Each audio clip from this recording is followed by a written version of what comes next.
नमस्कार शेतकरी मित्रांनो, स्वागत आहे तुमचं आपल्या कृषी बाजार भाव या यूट्यूब चॅनलवर. बघा शेतकरी मित्रांनो, आजचे हळद बाजार भाव लाईव्ह या व्हिडिओच्या माध्यमातून आपण बघणार आहोत. तत्पूर्वी आपण चॅनलवर नवीन असाल व दररोजचे बाजारभाव अपडेट आपल्याला हवे असतील तर या चॅनलला सबस्क्राईब करा आणि या व्हिडिओला नक्की लाईक करा.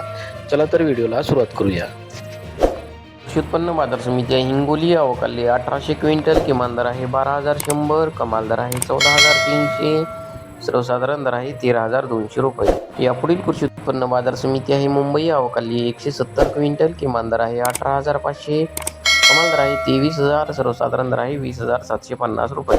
यापुढील कृषी उत्पन्न बाजार समिती आहे सांगली, अवकाली 5,812 क्विंटल, किमान दर आहे 11,700, कमाल दर आहे 23,000, सर्वसाधारण दर आहे 15,800 रुपये. यापुढील कृषी उत्पन्न बाजार समिती आहे नांदेड, अवकाली 354 क्विंटल, किमान दर आहे 10,000, कमाल दर आहे 14,595, सर्वसाधारण दर आहे 13,200 रुपये.